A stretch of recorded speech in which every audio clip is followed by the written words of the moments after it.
This channel does not promote any violent, harmful, or illegal activities. All content provided by this channel is meant for an educational purpose only. তৃণমূলের মঞ্চ খোলা নিয়ে সংঘাত এবং তারপরে ফের মুখোমুখি সেনা পুলিশ। সেনার ট্রাক থামালো কলকাতা পুলিশ। রাইটার্স বিল্ডিং এর সামনে মুখোমুখি সেনা এবং কলকাতা পুলিশ। বিপজ্জনকভাবে চালানো হচ্ছিল সেনার ট্রাক। খবর পুলিশ সূত্রে, সেনা ট্রাকের পেছনেই ছিল সিপির কনভয়। লালবাজারে যাচ্ছিলেন কলকাতার পুলিশ কমিশনার। ট্রাফিক আইন মানা হয়নি দাবি কলকাতা পুলিশের সূত্র মারফত যেমনটা জানা যাচ্ছে। যে আপডেটগুলো আসছে সেই আপডেটগুলো আপনাদের জানাচ্ছি। সেনাকর্মীর পক্ষ থেকে বলা হচ্ছে তিনি বুঝতে পারেননি, এমনটাই দাবি তিনি করেছেন। আপনাদেরকে দেখাচ্ছি দুটো ছবি। একদিকে দেখুন গতকালকে সেনা এসে তৃণমূলের যে মঞ্চ সেই মঞ্চ খুলে দিয়েছিল, সেই ছবিটা আপনাদেরকে দেখাচ্ছি। এবং অপরদিকে আজকে যে সিসিটিভি দেখাচ্ছি আপনাদেরকে, যে মুহূর্তে সিগন্যাল ভেঙেছে এই সেনার গাড়ি বলে অভিযোগ করা হচ্ছে এবং তারপরেই সেনার গাড়িকে সরাসরি নিয়ে যাওয়া হয় থানায়, সেই ছবি দেখাচ্ছি। দুটো ছবি দেখাচ্ছি আপনাদেরকে।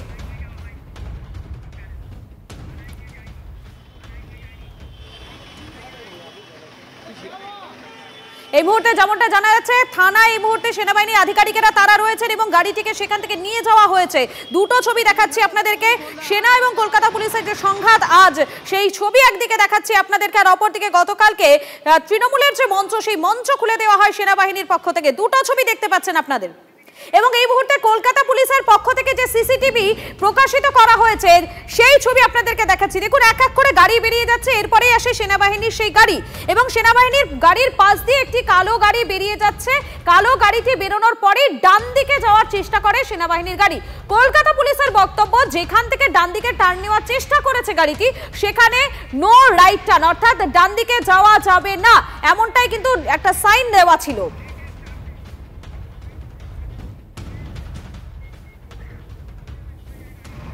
এবং এই মুহূর্তে লেটেস্ট আপডেট আপনাদেরকে জানাচ্ছি, এই সেনাবাহিনীর গাড়ি, সেই গাড়ি কিন্তু প্রিন্সেপ ঘাট থেকে সোজা ফোর্ট উইলিয়ামের দিকে গিয়ে ফোর্ট উইলিয়ামে ঢুকে গিয়েছে এই গাড়িটি বলে জানা যাচ্ছে।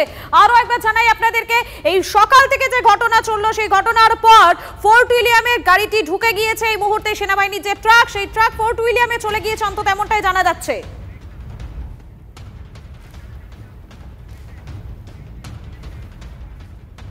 এবং এই ঘটনার পর পুলিশ এবং সেনাবাহিনীর পক্ষ থেকে তারা প্রাথমিকভাবে কি জানিয়েছিলেন একবার শোনাই আপনাদের।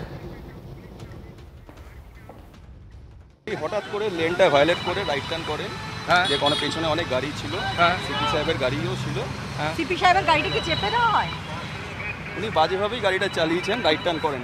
আচ্ছা, তারপর আপনাদের কথা শুনেছিল, নেমেছিল? হ্যাঁ হ্যাঁ অবশ্যই, উনি তো গাড়িটা দাঁড়ানো। সিপি পুলিশ কমিশনারের গাড়ি কি পেছনে ছিল? সিপি সাহেবের গাড়িও ছিল, অনেক গাড়িও পেছনে ছিল।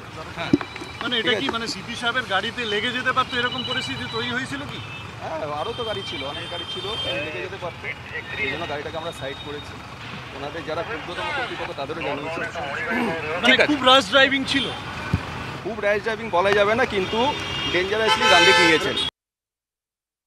तो इधर से गाड़ी हमको उधर खड़ा करना था, तो यहाँ पे तो उधर जाने के लिए रास्ता नहीं है, यहीं से टर्न होंगे।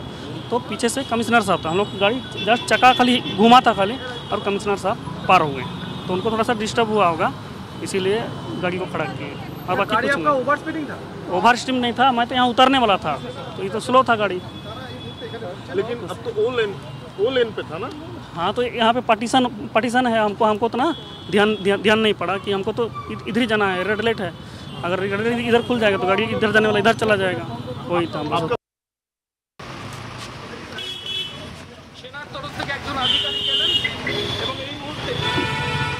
দেখো, রাইটার্সের সামনে যে জায়গাতে পরিস্থিতি তৈরি হয়েছিল, সেখান থেকে আমরা যেটা দেখলাম যে হিয়ার স্ট্রিট থানাতে এই সেনার যে ট্রাকটি সেটিকে নিয়ে যাওয়া হচ্ছিল, কিন্তু মাঝ রাস্তায় এসে এই গাড়িটি কিন্তু দাঁড়িয়ে যায়। এবং তারপর আমরা এই মুহূর্তে যেটা হবে যে গোটা বিষয়টি কোন দিকে যেতে চলেছে।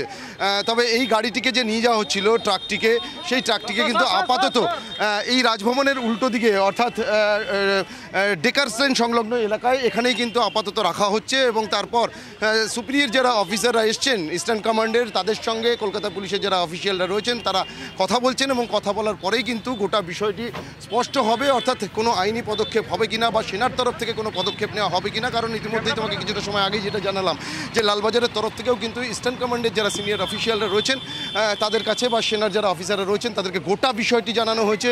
অর্থাৎ কলকাতার পুলিশ কমিশনারের গাড়ি এই সেনার ট্রাকের জন্য যে একটা বিপদের সম্মুখীন হতে পারতো বা বড়সড় দুর্ঘটনার মুখোমুখি হতে পারতো। সেই কারণেই কিন্তু গাড়িটিকে আটক করা হয় এবং গাড়ির যিনি সেনার চালক ছিলেন এবং এছাড়াও আরও যে সেনা অফিসার রয়েছেন দুজনকেই কিন্তু আপাতত কলকাতা পুলিশ এই গাড়ির সঙ্গেই রেখেছে। তবে সেনার যিনি অফিসার ফোর্ট উইলিয়াম থেকে এসেছিলেন, ইস্টার্ন কমান্ডের যিনি অফিসার, আমরা দেখতে পাচ্ছি তিনি আবার তার যে জিপসি গাড়ি।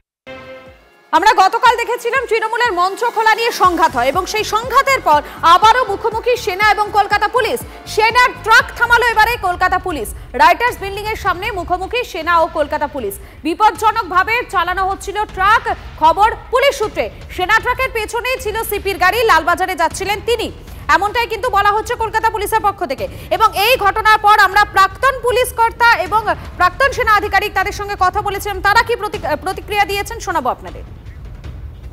দেখুন, যদি ট্রাফিক আইন অমান্য করে, সে যে কোনো গাড়ি হোক, সেনার গাড়ি হোক, সাধারণ মানুষের গাড়ি হোক, অথবা বিএসএফ হোক এবং পুলিশের গাড়িও যদি হোক, যদি কেউ অথবা মন্ত্রীরও গাড়ি হোক, যদি আইন অমান্য করে নিশ্চিতভাবে যে ধারায় আছে তাকে সেই ধারার মধ্যে, আইনের ধারার মধ্যে তার এগেনস্টে কেস করা যায়, অথবা যদি কোনো পেনাল্টি হয় তাকে দিতে হবে, এটা নিশ্চিত।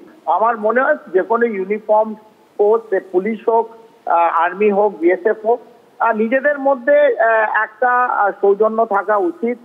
যেহেতু কালকে একটা ঘটনা ঘটেছে আমরা জানি, যেটা দুর্ভাগ্যজনক, এবং সেনাকে এই রাজনীতির মধ্যে, রাজনীতির আলিন্দে জড়িয়ে দেওয়া হচ্ছে এবং তাদের গায়ে কেউ বলছে সেটা অন্য একটি রাজনৈতিক দলের সেনা দেশের এবং সংবিধানের last resort, the last weapon of সংবিধান, কনস্টিটিউশন আমাদের, সেটা হচ্ছে ইন্ডিয়ান আর্মি এবং স্টেট গভর্নমেন্টের যদি খারাপ করে থাকে, এটা দুর্ভাগ্যজনক।